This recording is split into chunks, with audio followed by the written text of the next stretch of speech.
Comment on fait pour trouver un travail au Sénégal? Jouer sur les réseaux professionnels parce que la dominante dans le recrutement, c'est que on cherche des gens qui ont été recommandés par quelqu'un. C'est les principales sources pour trouver un emploi quand on est sur place. Ça peut marcher en France et c'est très bien. Mais se dire ça pour le Sénégal, ça peut ne pas marcher. J'ai déjà dit ce que je recherche dans la fiche de poste. C'est comme si je te donnais mes cartes, en fait. Ce que je conseille aux candidats, c'est de pouvoir montrer pour chaque compétence à quel point elles sont qualifiées. Le marché offre pas forcément ce type de rémunération pour ce type de poste. Sur certains postes, on va te demander de parler une langue locale. Il y a clairement des gens qui disent maintenant, moi, je loue pas mon appartement à un Sénégalais parce qu'ils savent qu'ils peuvent se faire beaucoup plus d'argent. Bonjour à tous, on se retrouve pour cet épisode 2 du podcast chez la Jobseteuse. Aujourd'hui, on retrouve donc Fatou, avec qui dans l'épisode précédent, on a donc échangé de son parcours, des difficultés qu'elle a rencontrées lorsqu'elle est arrivée au Sénégal et qu'elle s'est mise donc à chercher un travail. On a parlé des spécificités du monde du marché du travail sénégalais et aujourd'hui, on va donc continuer donc avec cette partie 2 de cet épisode 2. Restez bien avec nous et surtout abonnez-vous pour ne pas manquer nos prochains épisodes. Fatou, donc, je disais, alors comment on fait pour trouver un travail au Sénégal? 3 cas de figure, je suis sénégalais, je vis au Sénégal, je suis sénégalais de la diaspora, ou encore je suis étranger et j'ai envie de m'installer au Sénégal. Alors, effectivement, selon la situation de la personne, la facilité à s'insérer peut varier. D'accord? Donc, on va prendre peut-être le premier cas, le cas du Sénégalais qui est installé au Sénégal. Donc, je dirais que pour tous les trois, il y a un point commun, c'est que je demande aux personnes à la base d'être compétentes. Donc, ça a l'air de rien, mais il arrive que souvent des professionnels se contentent dans leur quotidien d'être passables, de faire le minimum ou parfois moins parce qu'elles sont démotivées ou autres, sans vraiment prêter attention aux conséquences que ça peut avoir sur leur employabilité, d'accord? Ça va faire sens tout de suite. Pourquoi je demande aux gens d'être compétents? C'est parce que sur le marché du recrutement, on a un réel problème de compétences. Et quand je dis compétences, c'est que on cherche des talents qui sont bons techniquement, mais qui ont aussi des soft skills, c'est-à-dire que des gens qui sont charismatiques, qui savent communiquer, qui savent interagir positivement avec les partenaires, avec les collègues. Donc c'est un ensemble de compétences techniques et soft Relationnel, relationnelles dont on a besoin aujourd'hui dans l'employé idéal. Malheureusement, on se rend compte que sur le marché du travail, on a très peu de talent dans ce sens-là, parce que souvent les gens négligent l'un ou l'autre aspect. Certains négligent les aspects techniques, d'autres négligent les soft skills. Donc, moi, je me retrouve souvent en entretien avec des candidats qui étaient très, très bien sur le papier, super CV, super lettre de motivation, mais en entretien, impossible de convaincre le panel qu'on est la bonne personne parce que justement, ces personnes ne savent pas communiquer, elles ne savent pas se vendre. Donc, c'est pour ça que je dis toujours que il faut cultiver sa compétence autant technique que sur les soft skills. Pour moi, première règle pour trouver un emploi. D'accord?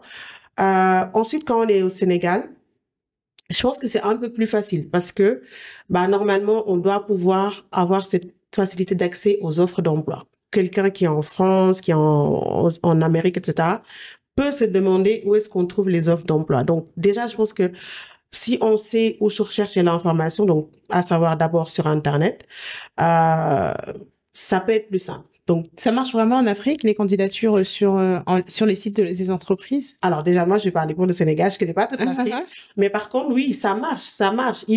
C'est pour ça que c'est important que les gens aillent vers l'information. Donc, pour moi, c'est le premier pas. Moi, j'ai déjà trouvé des emplois. Rien qu'en allant sur un site, je postule, on m'appelle, je fais les entretiens, etc.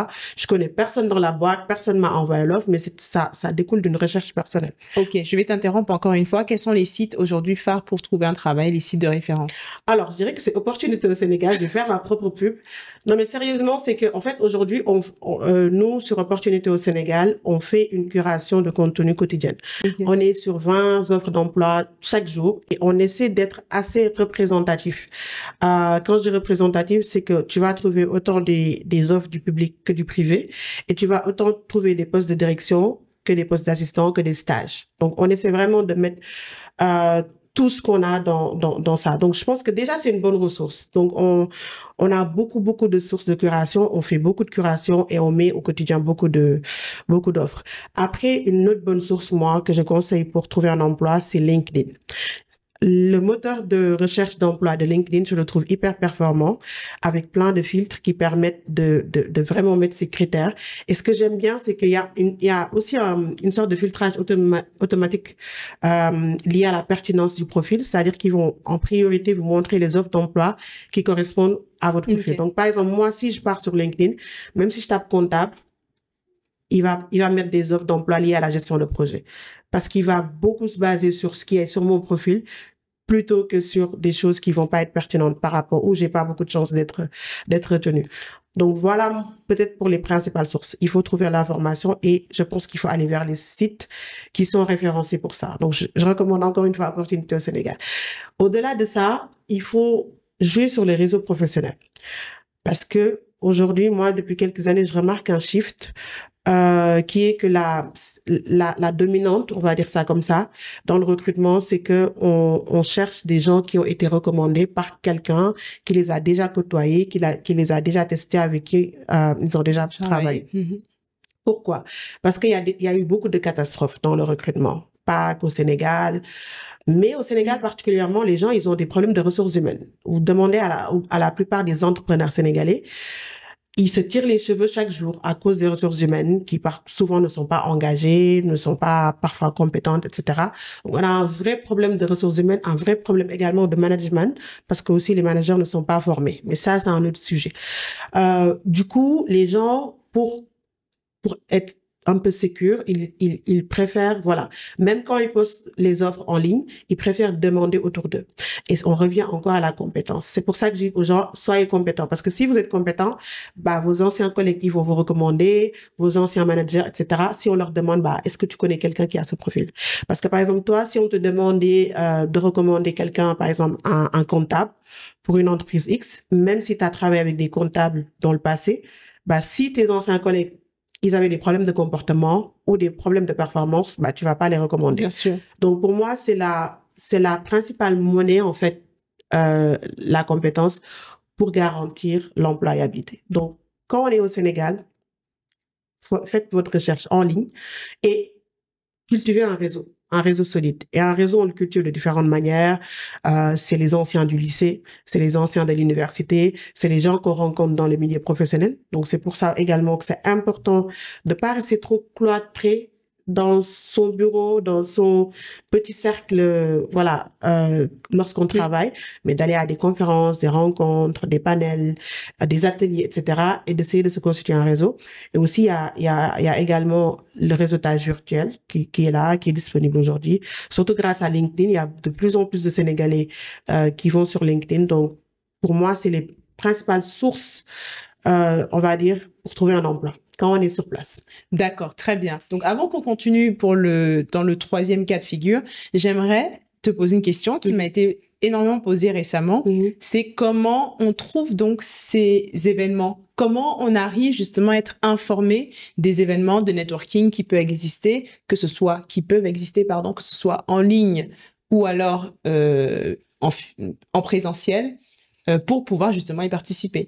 Alors, il y a vraiment un défaut de communication sur ces événements, je trouve. Je trouve qu'il y a beaucoup d'événements d'envergure qui se passent et qui sont connus que par l'organisation elle-même qui organise et son cercle proche. Donc, je pense que la première étape, encore une fois, c'est de se faire un réseau et de communiquer à ce réseau qu'on a ce besoin ou cette envie de participer à des événements de réseautage pour se tenir informé. Parce qu'aujourd'hui, honnêtement, il n'y a pas vraiment une source qui est là, qui est consacrée à cela, à faire de la publicité pour ce genre d'événement. Moi, je sais que au début d'Opportunité au Sénégal, c'est quelque chose que je faisais. J'avais une rubrique événements que je nourrissais. Mais à un moment donné, c'était un peu compliqué d'aller vers l'information. C'est une curation très difficile. Donc, à un moment donné, j'ai arrêté. Mais par contre, j'ai remarqué que quand tu demandes aux gens de te tenir au courant d'un certain type d'événement, ils vont le faire parce que ça leur coûte rien. Donc, plus tu fais passer le mot, que voilà, tu cherches voilà, à participer à des panels, à des événements, etc., bah, plus tu auras ce genre d'informations. Mais après, aujourd'hui, je trouve qu'il n'y a pas vraiment une source formelle pour ça. Ok, 3 conseils pratico-pratiques. Aujourd'hui, j'ai envie de rester informée des événements en lien avec la tech. Comment je fais? Alors, je te dirais de développer ton réseau dans la tech.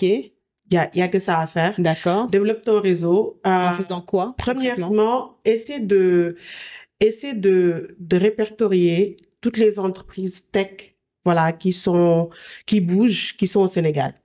Okay. Essaie de répertorier ces entreprises-là.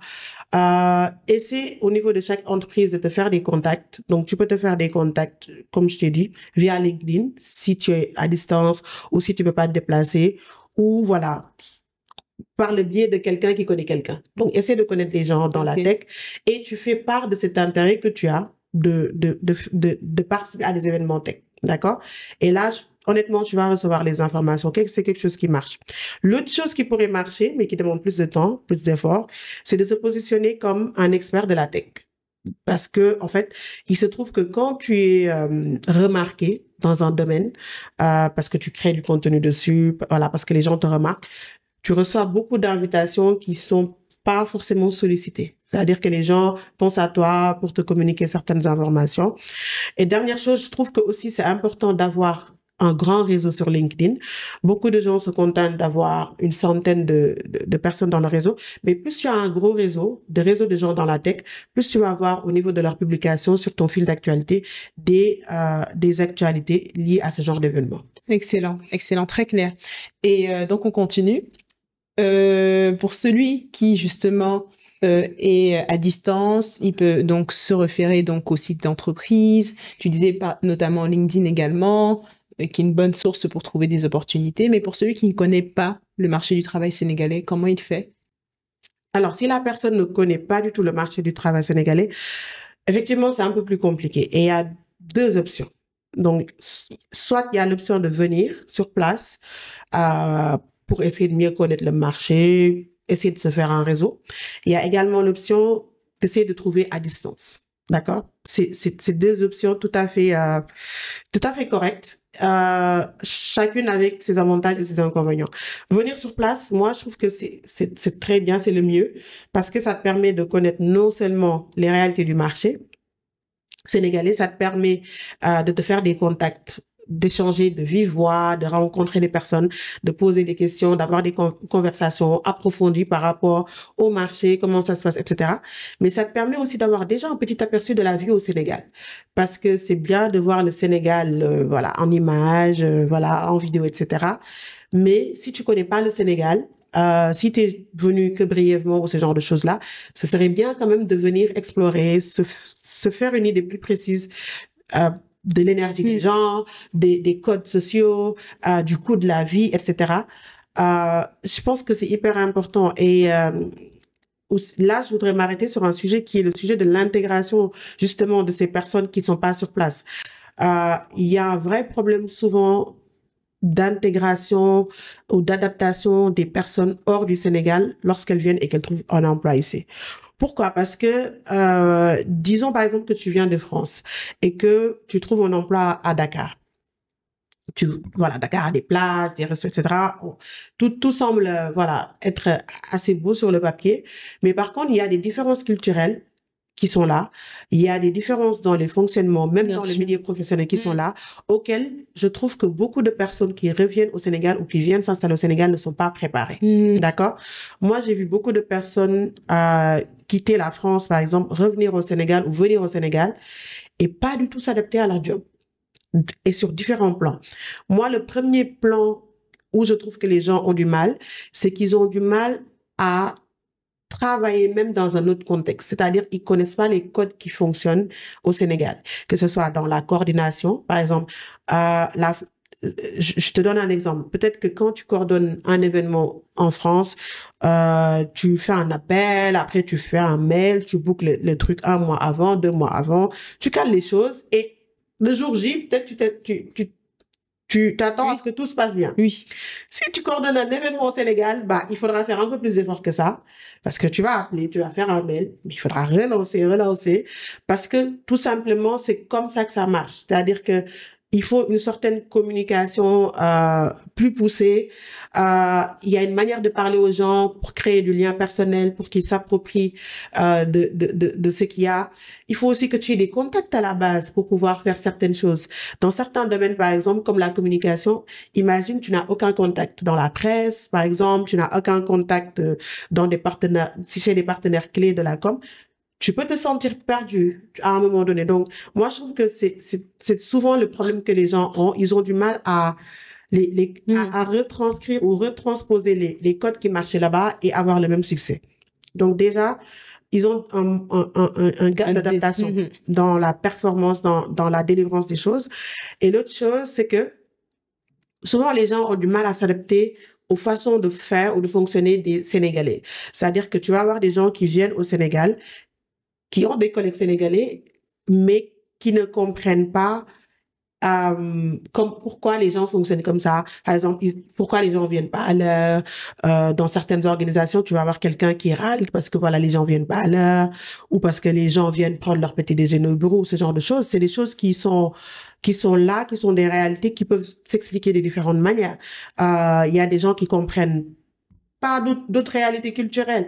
Et je pense qu'à un moment donné, souvent, c'est des choses qui les découragent quand elles n'arrivent pas à s'adapter. Parce que les collègues, à un moment donné, ils vont se dire, c'est pas à nous de changer pour accommoder l'autre. Bien sûr. Et voilà. Et du coup, si la personne ne vient pas préparée, si elle n'a pas ce sens de l'adaptabilité, bah souvent, ça ne fonctionne pas. Donc, il faut que les gens connaissent le terrain d'une manière ou d'une autre, ou que même si elles peuvent pas venir, elles connaissent pas le terrain, bah elles aient ce mindset de c'est moi qui pars vers l'autre, donc c'est à moi de m'adapter à l'autre. Sinon ça fonctionne pas.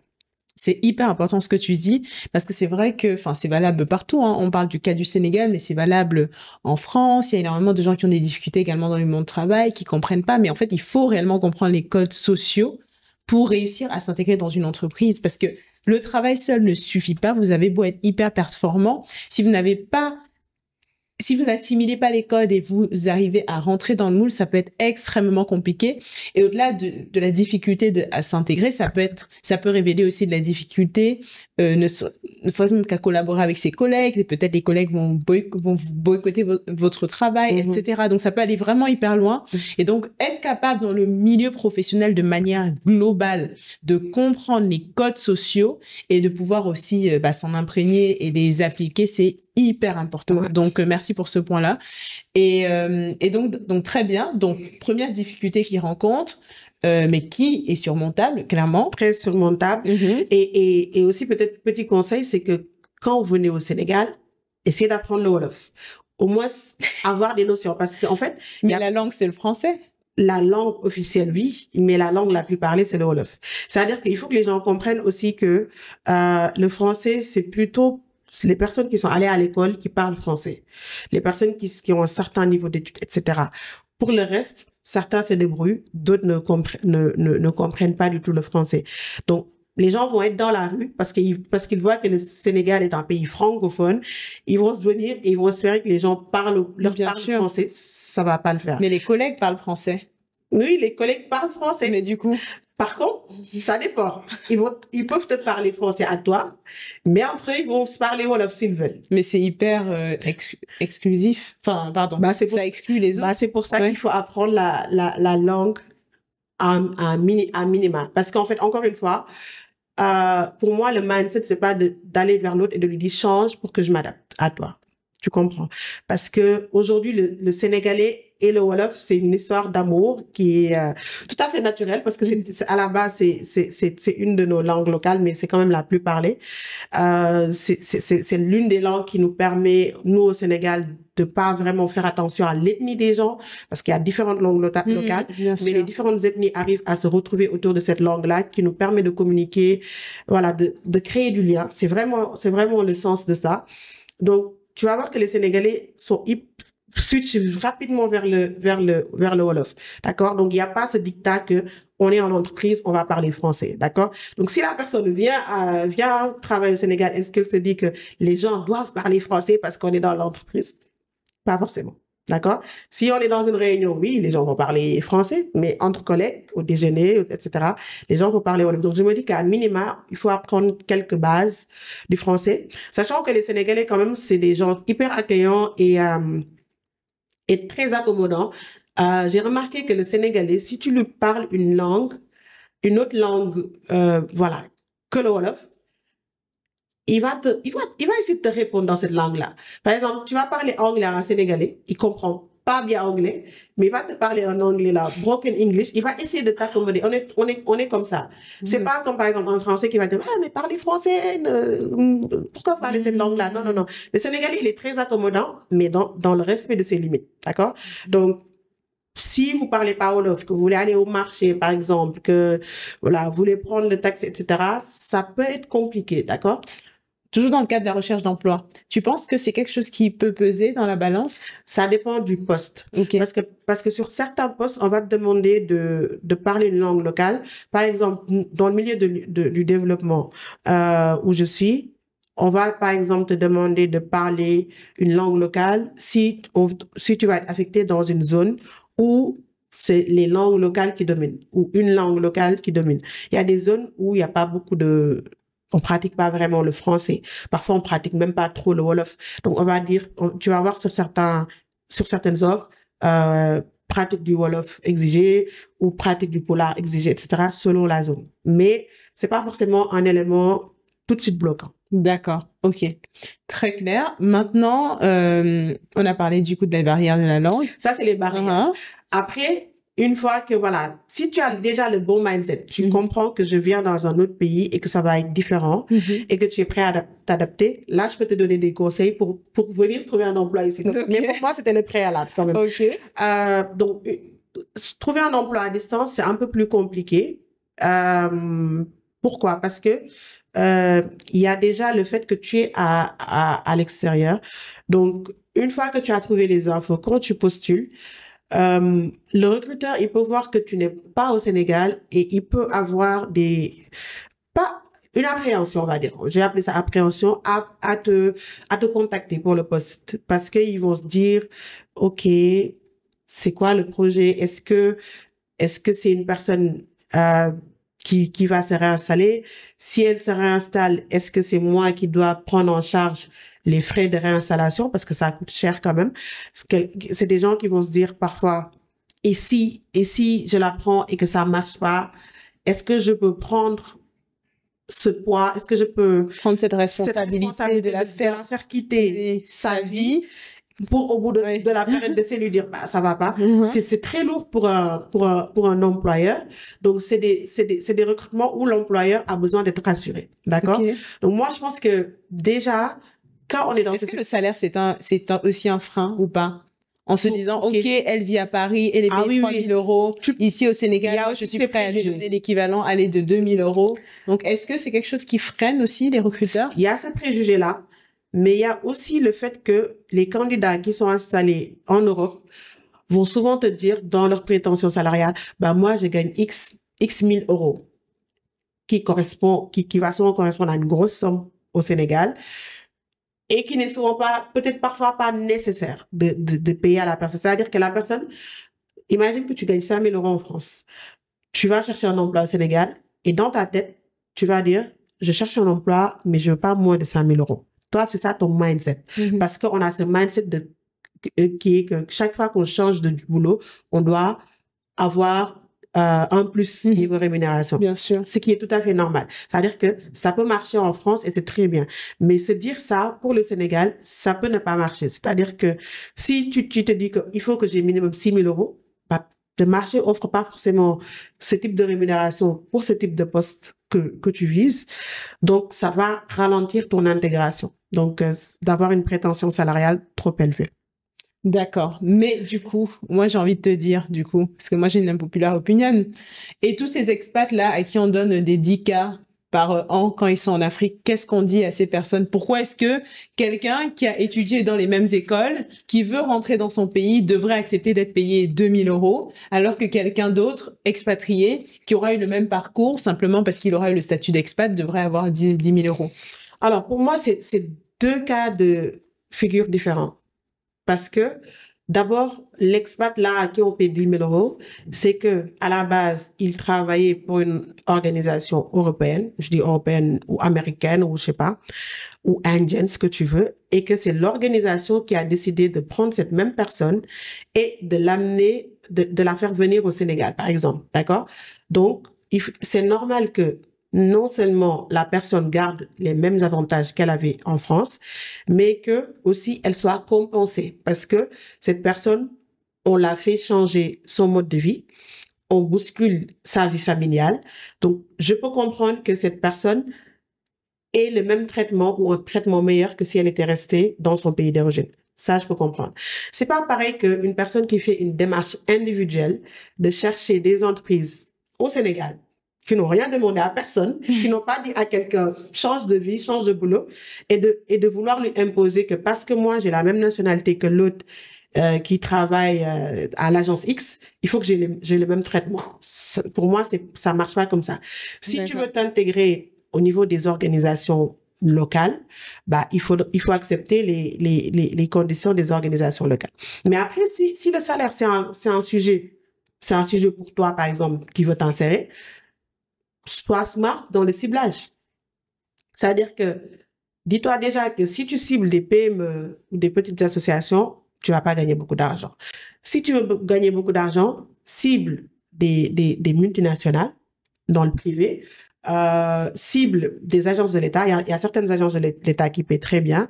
Cible ou encore cible des organisations internationales. D'accord? Donc, il y a aussi ce ciblage qui est très important. Si tu veux te faire de l'argent, ne cible pas les entreprises locales, les PME, les associations, etc.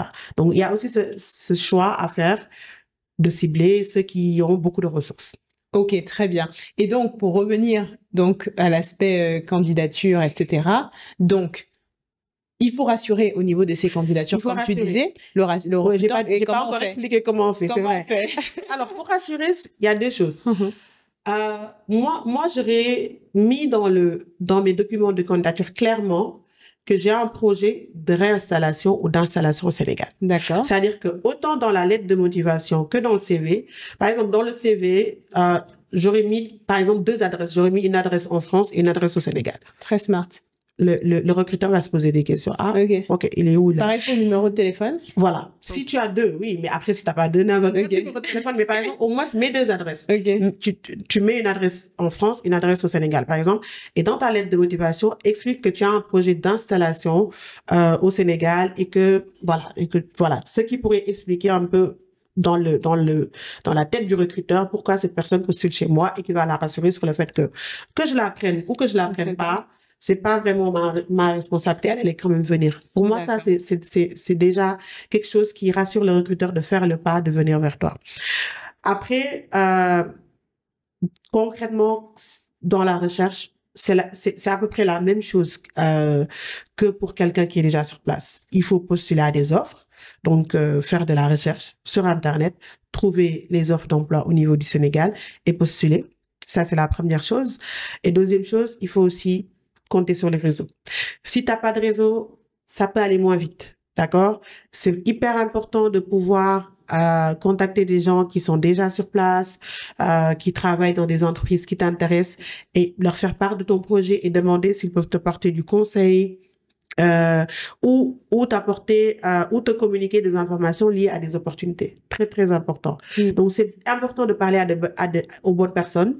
C'est important de voir dans quelle mesure on peut rejoindre, même virtuellement, des réseaux d'expatriés qui sont déjà au Sénégal, voilà, de gens qui sont, voilà, que ce soit ta propre nationalité. Donc, par exemple, les Français au Sénégal, je sais qu'ils ont des pages Facebook et des groupes, etc. Rejoindre ces gens-là, essayer de se faire des contacts et compter un peu sur ça. Ok, très bien. Et donc, du coup, je suis passée rapidement sur l'aspect expat. Pour ceux qui ont envie de rentrer au Sénégal, mais justement de leverager sur ce type de contrat-là, est-ce que c'est quelque chose qui se fait encore au Sénégal? Si oui, est-ce que tu aurais des conseils à donner pour ceux qui aimeraient explorer, parce que c'est quand même beaucoup plus sécurisant finalement de se dire voilà, ça me donne un cadre, ça me donne une structure qui va aussi m'accompagner, ne serait-ce que d'un point de vue administratif, voilà, auquel on pense pas. On pense qu'à l'aspect financier, mais il n'y a pas que le salaire. Si on a une famille, etc. Donc voilà. Qu'est-ce que toi, tu dirais à ce sujet? Alors, si on veut un contrat expat, il faut cibler les contrats expat, tout simplement. C'est-à-dire que il faut pas cibler un contrat de droit local et s'attendre à ce qu'on le transforme en contrat expat pour tes beaux yeux. Donc, pour moi, c'est logique. Voilà, pour moi, c'est ça. Et du coup, oui, il y a des organisations qui ont toujours des contrats expat. D'ailleurs, dans certaines organisations, il y a des postes qui réservent à leurs nationaux. Donc, je pense que le travail, il peut se faire c'est-à-dire en amont, d'abord déjà en France, c'est de repérer les organisations qui ont des activités au Sénégal. Par exemple, si je prends le milieu du développement, la plupart des ONG ont des sites internet où ils publient leurs offres d'emploi. Et dans les offres d'emploi, ils vont souvent les mettre par pays. D'accord?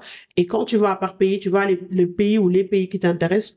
Si tu lis l'offre d'emploi, ce sera très clairement dit si c'est un contrat de droit local ou si c'est un contrat d'expatrié.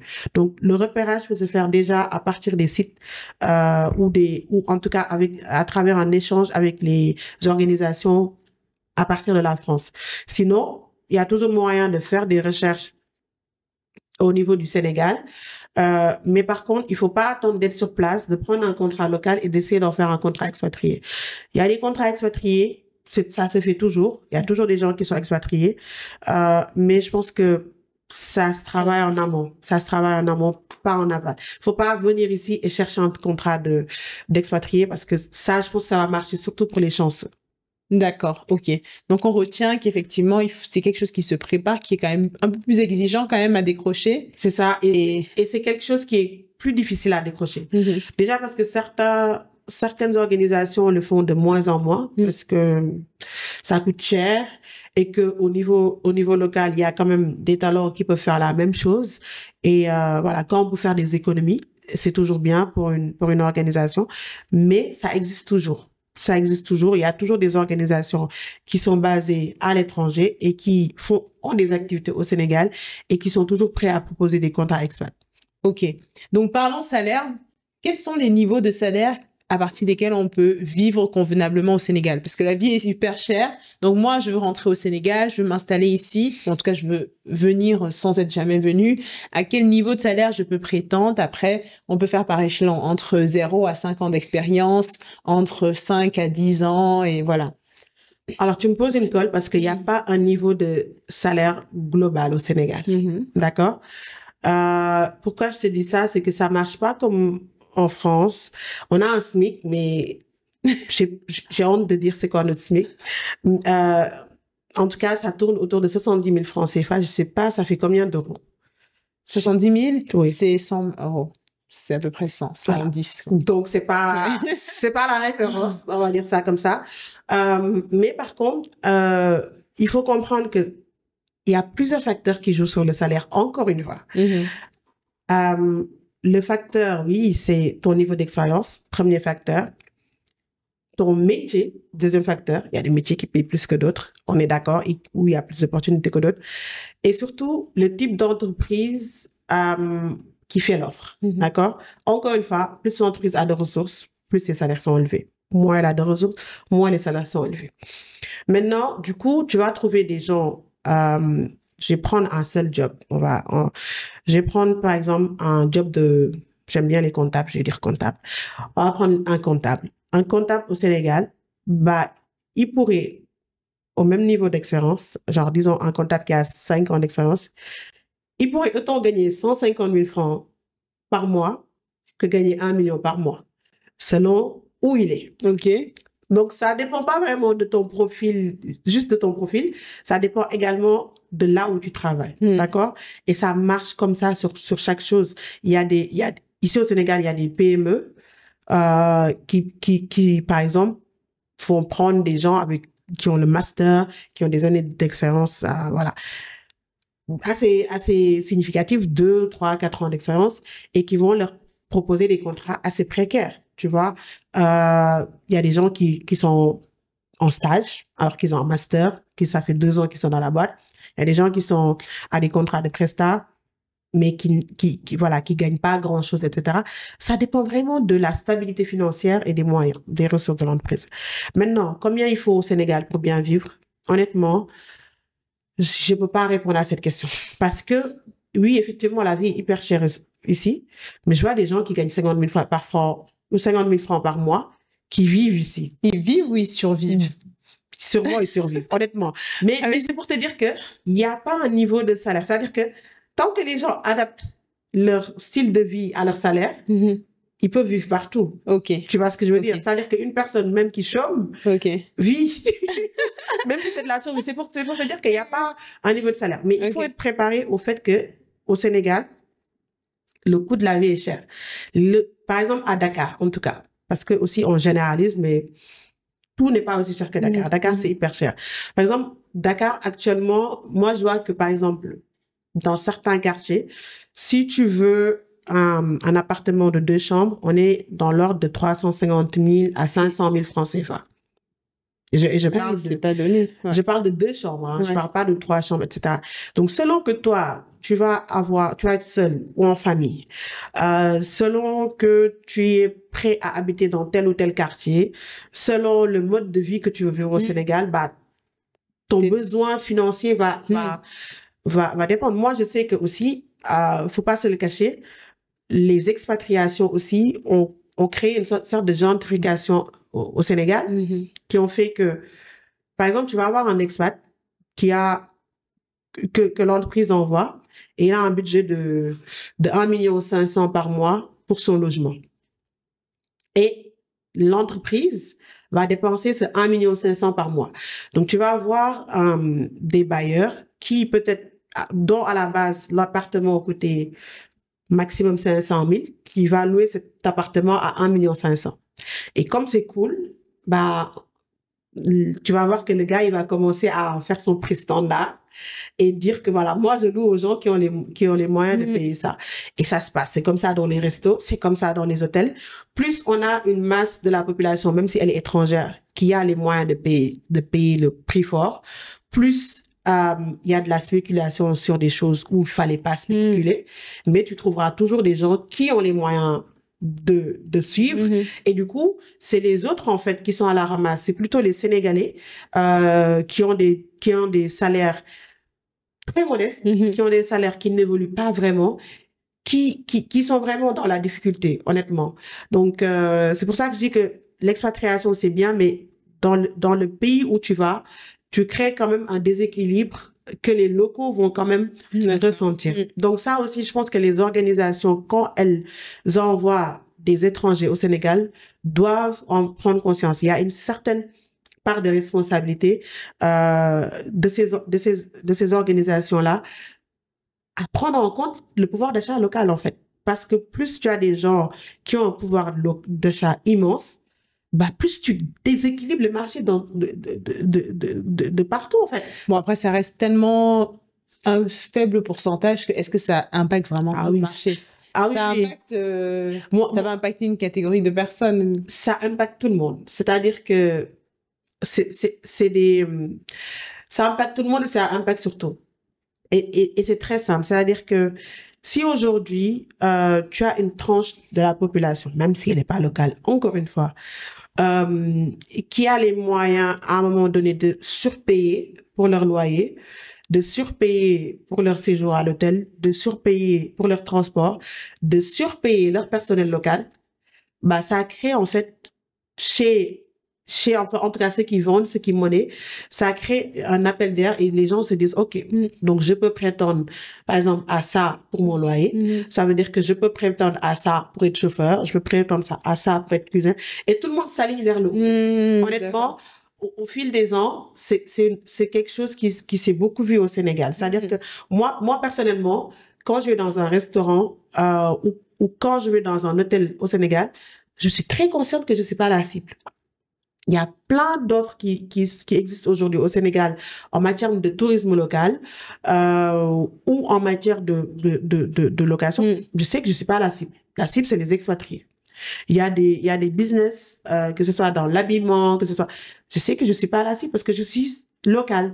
Il y a clairement des gens qui disent maintenant, moi, je loue pas mon appartement à un Sénégalais parce qu'ils savent qu'ils peuvent se faire beaucoup plus d'argent avec les expatriés. Et après, n'oublie pas que tu penses qu'il y en a pas beaucoup, mais n'oublie pas qu'il y a pas que les Français qui viennent au Sénégal.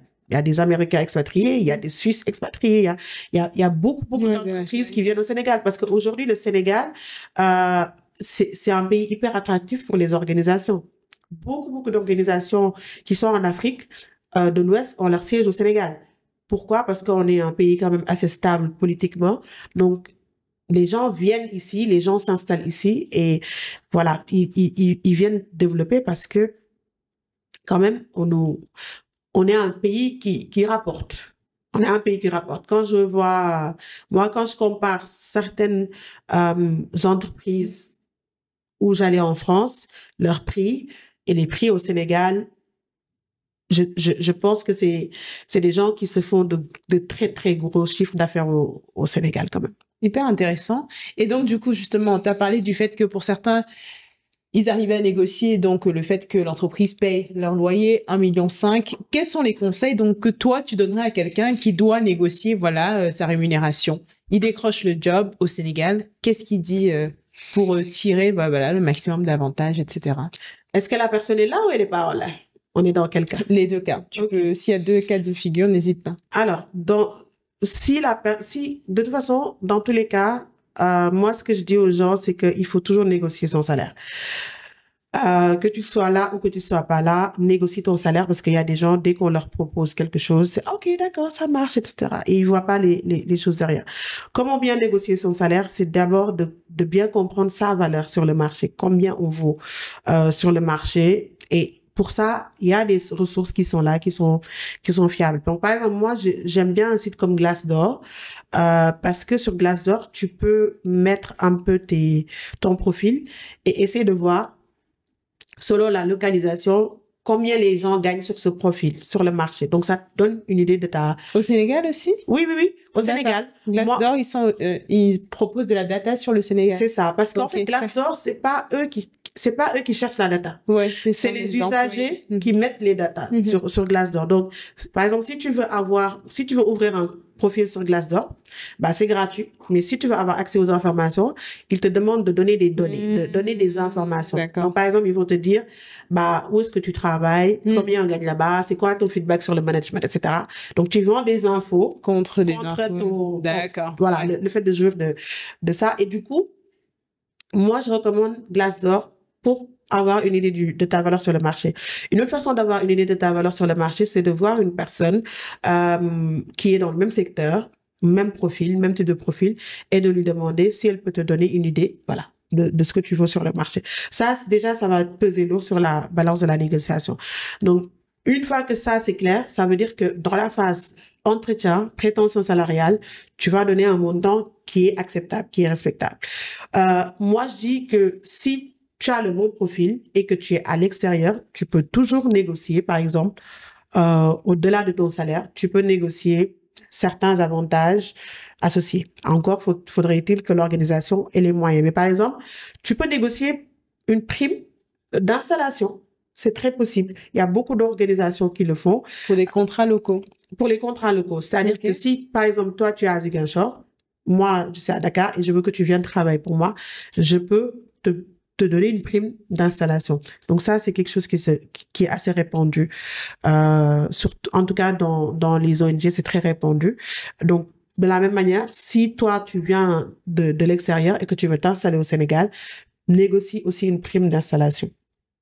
Négocie bien ton salaire. Donc, pour ça, il faut connaître ta valeur sur le marché et il faut connaître aussi les pratiques salariales dans cette organisation-là.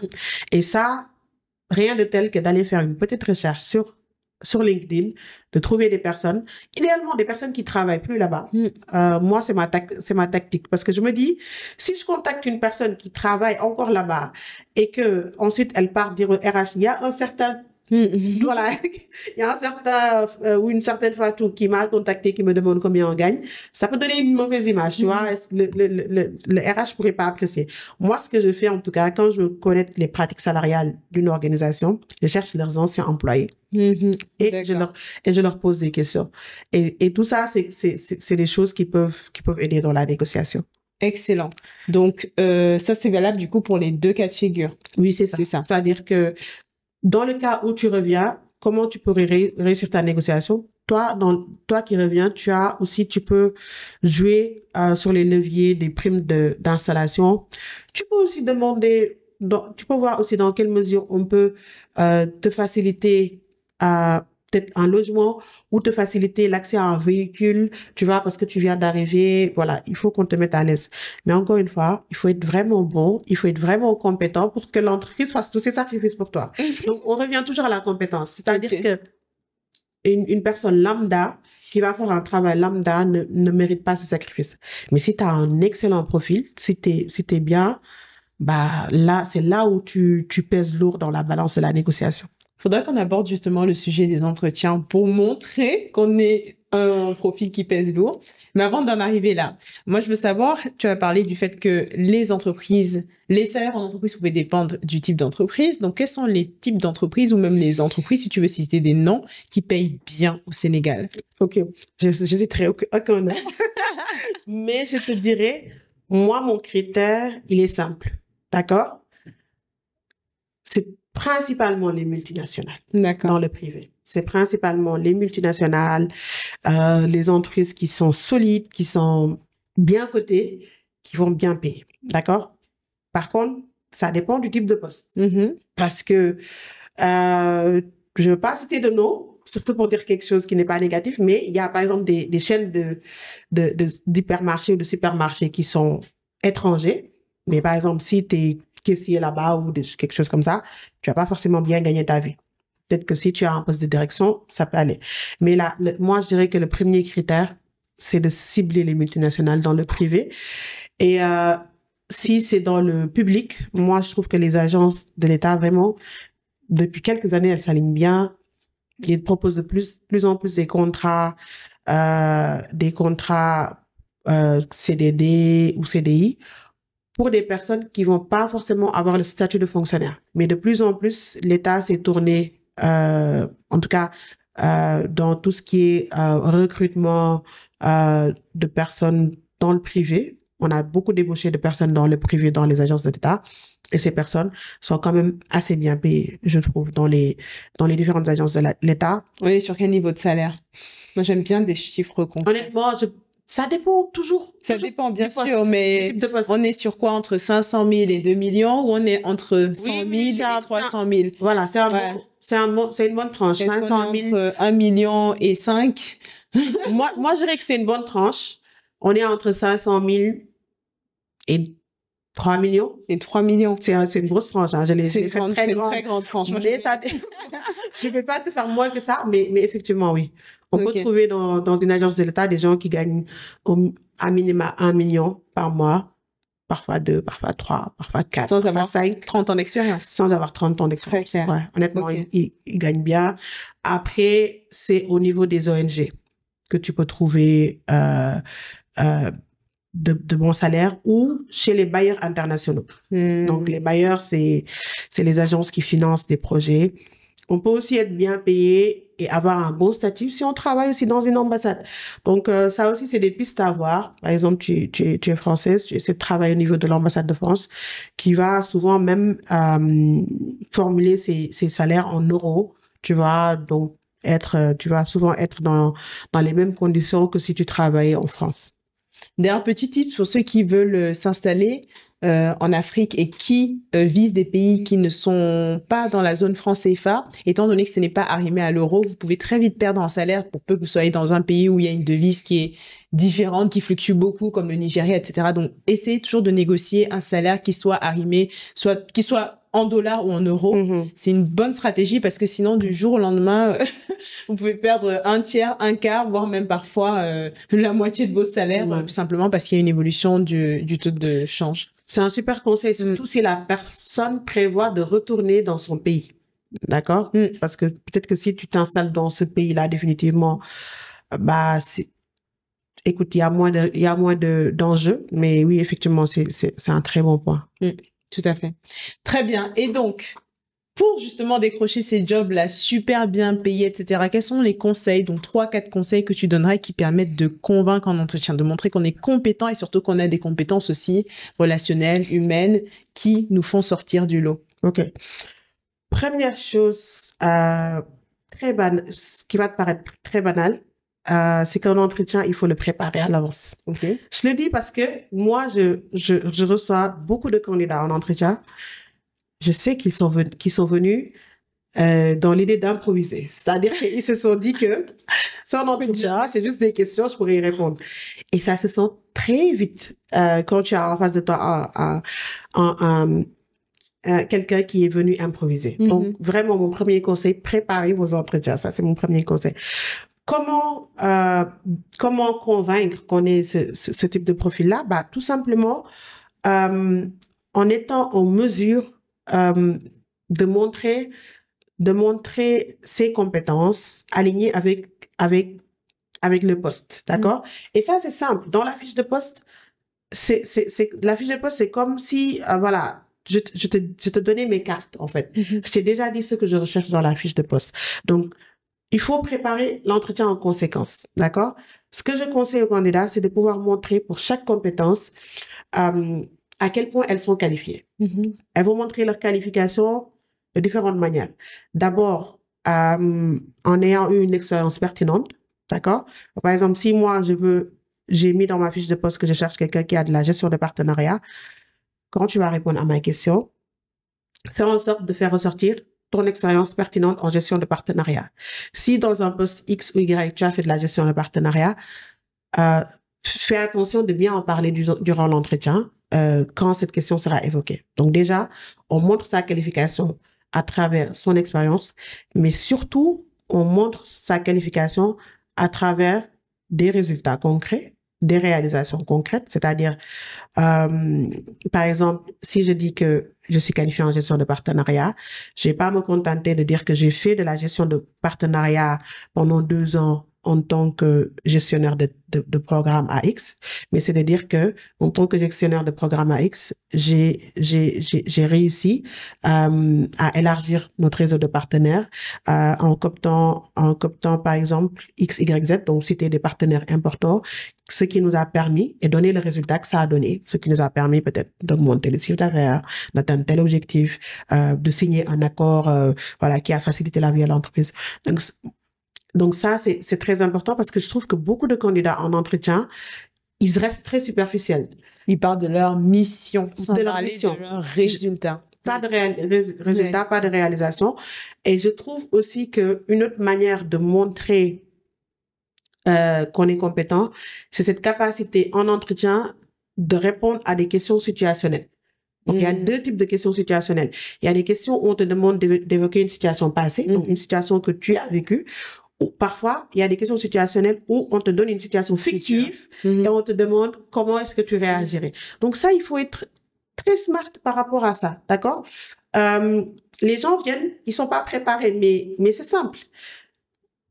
Si on te demande de répondre à une question sur une situation que tu as vécue avant, et ça va jamais être une question décrivez-moi une situation. Les questions sont formulées de telle manière. Par exemple, on va te dire, pouvez-vous nous parler d'une instance où vous avez eu à démontrer de la créativité, ou parfois ça peut être de l'innovation, de la curiosité, un esprit de résolution de problèmes, etc. On va vous dire de parler d'une situation ou d'une instance. Là, c'est simple. Il faut évoquer la situation ou le problème que vous rencontriez à la base. C'est-à-dire que quel était ce problème ou quelle était cette situation problématique qui était à la base. D'accord? Ensuite, quelle est l'idée ou l'action voilà, que vous avez eue pour résoudre ce problème? Comment vous l'avez mis en œuvre et quel a été le résultat suite à cette mise en œuvre-là? C'est cette structure qu'il faut toujours respecter pour réussir à répondre à ce genre de questions-là. Quel était le problème? Quelle a été mon idée ou mon action? Comment est-ce qu'on l'a mise en œuvre et quel a été le résultat? En répondant de cette manière-là, on arrive à convaincre le recruteur que cette personne-là a ce qu'il faut. Le deuxième type de question, c'est les questions situationnelles. C'est qu'on va te dire, par exemple, imaginons, et on commence, voilà, un peu les questions comme ça. Imaginons que vous avez le poste et qu'il y a telle situation qui se passe. Comment est-ce que tu vas faire pour résoudre la situation? Et ici aussi, je trouve que les gens ratent souvent cette question. Dans ce cas-là, la première chose, c'est de montrer que tu comprends l'implication de ce problème. C'est-à-dire que, par exemple, je dis, on est dans un studio, je prends le cas d'un studio, et tu es technicien dans un studio et que je te pose une question en entretien. Bah, imaginons que tu es technicien, tu arrives le matin et aucun des appareils ne fonctionne. Comment est-ce que tu réagis? D'accord? La première chose, montre que tu comprends l'enjeu. Montre que tu comprends les enjeux de ce problème. C'est-à-dire, par exemple, alors, déjà, c'est une situation problématique parce que, effectivement, si ces appareils ne fonctionnent pas, on est dans l'impossibilité de tourner et du coup, ça va créer non seulement, voilà, une perte de ressources pour nous, mais on est aussi dans le risque de frustrer des clients ou perdre des clients. Donc, tu montres que tu comprends les enjeux. Quand on te pose une question situationnelle. L'autre chose, c'est maintenant de venir avec une solution concrète. C'est de dire, par exemple, concrètement, qu'est-ce que tu ferais? C'est de dire, par exemple, bah, dans ce cas-là, on va voir d'abord, voilà, peut-être si c'est un problème d'ordre technique, si c'est un problème de notre ressort, si c'est du ressort du fournisseur, etc. Et ensuite, je vais faire X, Y, Z. C'est-à-dire qu'il faut que dans ce genre de réponse, que tu donnes des éléments concrets. Moi, ce que j'aime pas, c'est les gens qui te répondent de manière très vague à ce genre de questions. Je donne un exemple. Souvent, il y a la question de la gestion de conflits qui revient en entretien. Oui, imaginez que 2 personnes dans votre équipe se disputent. Qu'est-ce que vous faites? Et t'as toujours les gens qui te font des réponses bateau du genre, oui, je les appelle, je leur parle. OK, mais en fait, qu'est-ce que tu fais concrètement, d'accord? Donc, il faut que tu puisses décrire ta démarche step by step. Et pour ça, il faut être quelqu'un qui pense vite. Et il faut être quelqu'un également qui s'est préparé à répondre à toutes ces questions situationnelles. Moi, j'ai une petite astuce, c'est que aujourd'hui, si tu as un entretien qui arrive, tu as ta fiche de poste, bah, mets-la sur ChatGPT et dis-lui de te faire ressortir toutes les questions situationnelles que tu pourrais rencontrer sur cet entretien-là. Comme ça, tu anticipes dans ta préparation des réponses pour chaque situation.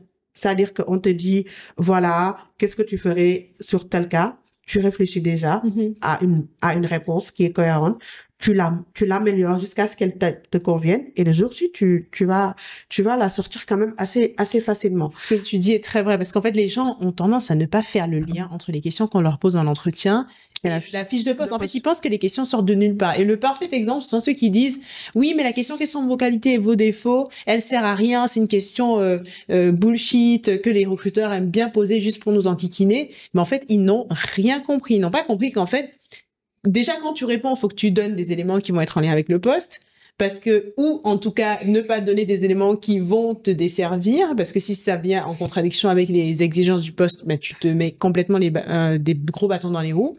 Mais en plus de ça, de comprendre comment est-ce que tu vas pouvoir projeter une certaine image de toi, ou en tout cas de tes compétences via ce type de réponse. Donc ouais, ça, je déteste, c'est ce que tu dis est très vrai. Donc, le cas notamment de ChatGPT, là, c'est une très bonne astuce de s'aider de l'IA pour anticiper un maximum de questions et donc même les réponses. Peut-être je vais revenir sur ce que tu as dit par rapport à la question qualité et défaut. Déjà, quand tu viens en entretien ou quand tu es dans le processus de recherche d'emploi, il faut comprendre le mindset du recruteur. Le recruteur, il veut trouver le bon candidat et il ne veut surtout pas se tromper. C'est-à-dire, l'antis du recruteur, c'est de se tromper parce que ça lui aura fait perdre du temps. Et parfois, une fois que la personne a été recrutée, ça va créer des tensions en interne, ça va créer des problèmes de productivité, etc. Le recruteur, il ne veut pas se tromper. Donc, il faut comprendre que dans l'entretien, tout ce que vous direz de négatif pourra être retenu contre vous. C'est-à-dire que il y a certains recruteurs, ils cherchent que des red flags. C'est pas un mindset positif, mais ils ont tellement peur de se tromper que c'est ainsi qu'ils font. Et donc, si je prends l'exemple de la question qualité-défaut, effectivement, quand tu donnes des qualités, donne des qualités en lien avec le poste. Ne me dis pas, par exemple, moi, je suis très romantique. qu'est-ce que ça a à voir avec le poste, tu vois? Mais honnêtement, on a déjà eu une anecdote comme ça, d'une candidate, par exemple, à qui on a demandé ses défauts, qui dit, je suis très possessive en amour. Où est le rapport, en fait? Et malheureusement, c'est des choses qui se passent et c'est réel et c'est bizarre. Je suis de ponctuel, moi. Mais c'est vrai. Par exemple, je suis ponctuelle, mais heureusement que tu es ponctuelle, en fait. Voilà. Et c'est ce que je dis, c'est que déjà sur les qualités, donne des qualités qui sont en lien avec le poste, ou en tout cas, mets-les en lien avec le poste. Par exemple, ne me dis pas juste je suis rigoureuse. Dis-moi je suis rigoureuse, ce qui fait que j'ai toujours mes rapports financiers sont toujours impeccables, j'ai jamais eu de problématiques. Donne-moi des choses, convainc-moi que ça va contribuer positivement au travail que je veux que tu fasses. De la même manière, si tu me donnes des défauts, ne me donne pas des défauts qui te plombent. C'est-à-dire que je suis toujours en retard, tu me le dis, c'est que je vais pas te prendre, d'accord? Il faut donner non seulement... Je suis timide alors que tu es commercial. Non. Voilà. Il faut vraiment choisir ses défauts. Moi, je dis toujours à mes clients qui font de la préparation à l'entretien avec moi, d'abord, sache que tu n'es pas obligé de dire 3 défauts, d'accord? L'astuce, c'est... Non, mais c'est vrai. C'est-à-dire que tu peux donner 1 ou 2 et dire que voilà, c'est ce qui me vient en tête. T'es pas obligé d'en donner 3. D'abord, première chose. Et deuxième chose, c'est que quand tu donnes des défauts, ne parle pas de défauts. Parle de points d'amélioration, d'abord. Et parle de points d'amélioration en les mettant en lien avec un feedback d'un ancien manager. C'est excellent. Tu vois, c'est-à-dire, par exemple, oui, j'ai pu recevoir le feedback voilà, je sais pas, tu peux donner n'importe quel exemple, mais par exemple, tu peux dire que un feedback, c'est que tu avais du mal avec la gestion du temps. En début de carrière, j'ai reçu le feedback que j'avais du mal avec la gestion du temps. C'est-à-dire que, voilà, ça peut être que ça vient de toi. Ou souvent, moi, les gens, ce qu'ils me disent, c'est qu'ils ont du mal avec les autres dans la gestion du temps. C'est-à-dire qu'ils ont du mal quand les autres sont lents et qu'ils mettent la pression aux autres. Et c'est de dire que j'ai eu à faire X, Y, Z, c'est-à-dire que j'ai eu à faire une formation, j'ai eu à travailler avec des collègues, j'ai eu à faire ça. Et je me suis et maintenant, c'est un problème qui est derrière moi. Tu vois, de montrer que ça, c'est derrière toi ou que c'est en cours de résolution, tu vois. Ça, c'est important. De la même manière, il faut pas être toujours dans le fait de bien choisir ses réponses. Quelque chose qui est hyper important en entretien, et ça vaut pour tout le monde, c'est d'éviter de mal parler de son ancien employeur. Oui, carrément. Honnêtement, si ton ancien employeur, il te giflait, ne le dis même pas en entretien.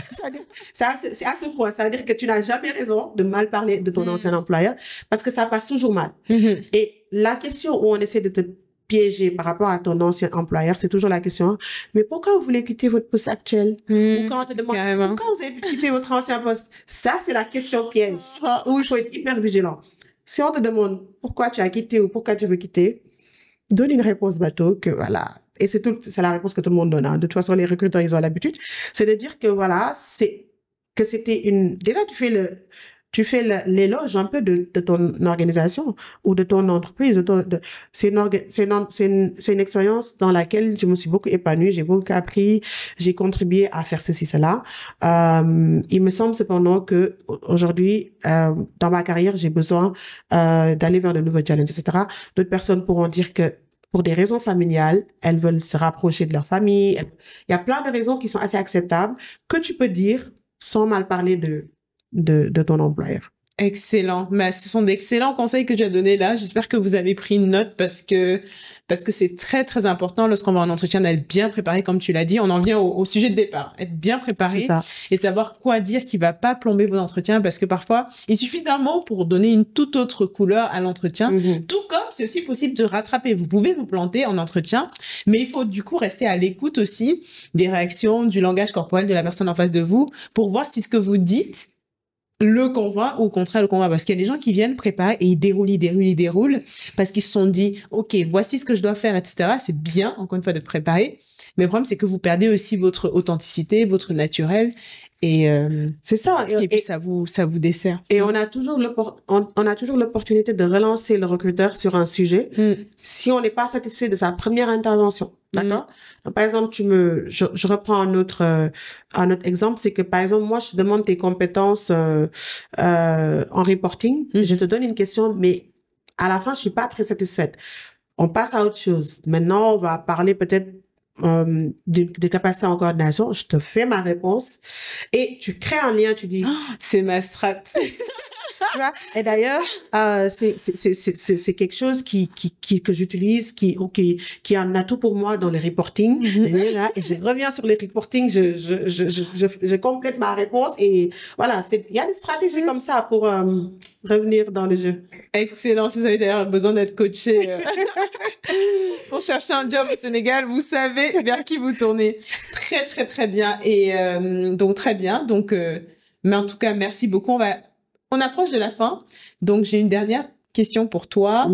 De manière générale, OK, qu'est-ce que tu dirais donc à quelqu'un qui a envie de venir au Sénégal, de venir s'installer au Sénégal pour soit démarrer sa carrière ou tout simplement pour une nouvelle étape de sa carrière? OK. Bon, déjà, je dirais que j'encouragerais cette personne.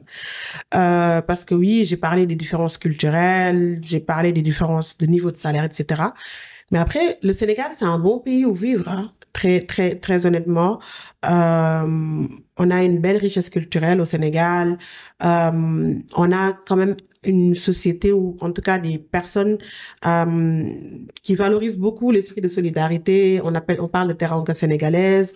Le Sénégal, encore une fois, c'est un pays assez stable. On a les plages, on a les villages, on a un peu de tout, d'accord? On a la ville, on a le village, on a un peu de tout. L'essentiel pour moi, c'est que la personne vienne préparée et avec de belles capacités d'adaptation. Pour moi, quelqu'un, encore une fois, qui va dans le pays d'autrui et qui veut pas s'adapter, c'est problématique. Et s'adapter au Sénégal, ça veut pas dire changer sa façon de s'habiller ou de parler, etc. Mais c'est juste de pas juger l'autre, de pas critiquer l'autre ou de pas être désagréable avec l'autre parce qu'on considère que elle ne nous ressemble pas. Et ça, malheureusement, je trouve que beaucoup d'étrangers montrent ces comportements-là. Où ils sont un peu hautains, où ils sont un peu désagréables avec les locaux parce que pour eux, c'est eux qui sont dans les normes et les locaux qui sont venus trouver chez eux sont hors normes. Donc, il faut déjà avoir le bon mindset de respect de l'autre. De respect de l'autre.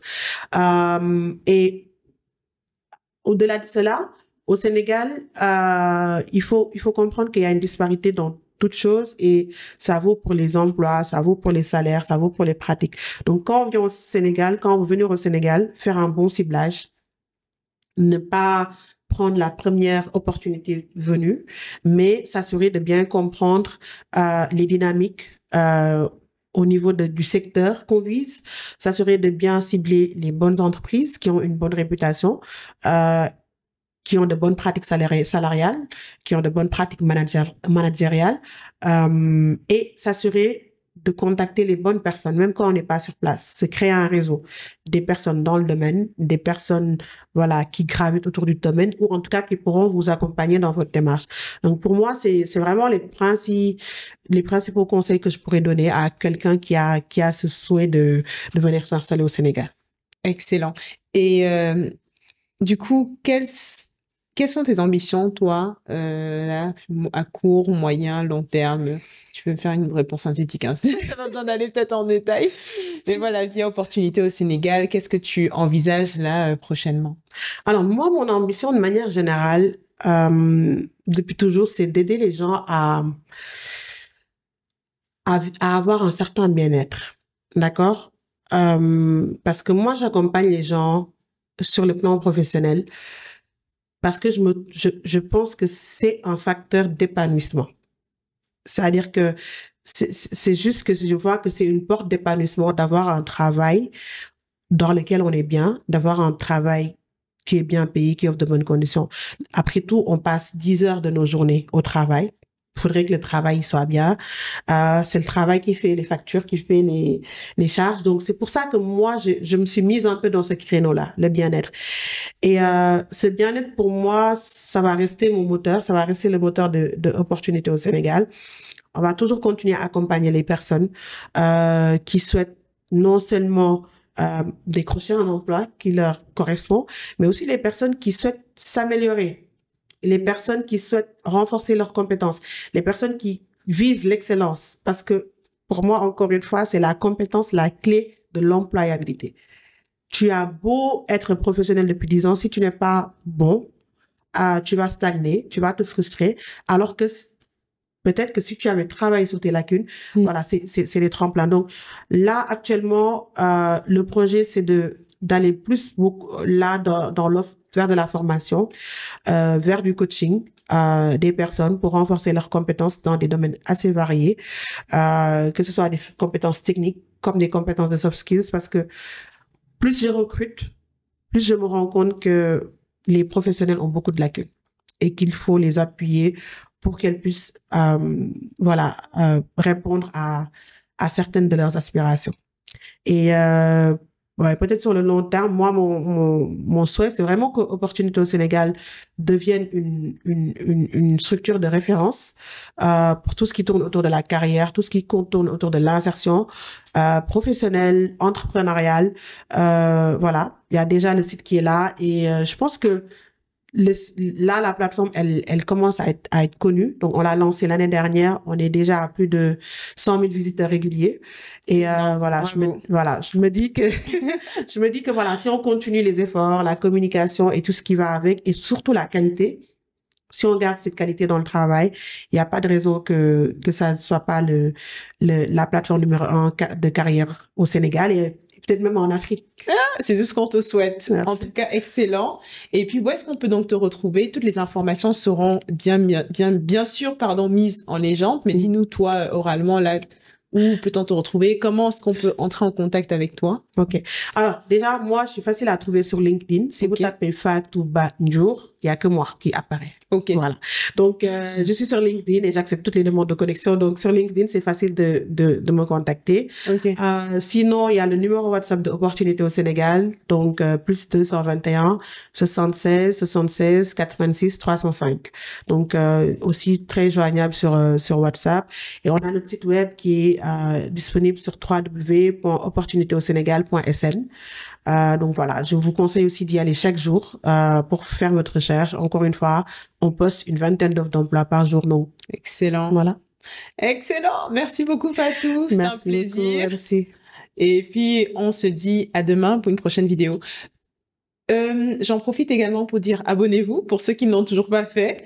Il y aura pas mal d'épisodes qui vont sortir, d'épisodes similaires où je vais interviewer pas mal d'invités comme Fatou qui ont des parcours passionnants et qui vont vous apporter énormément de valeur. Vous me connaissez, c'est mon credo. Donc voilà, abonnez-vous pour ne rien manquer. Et moi, je vous dis voilà, à très vite.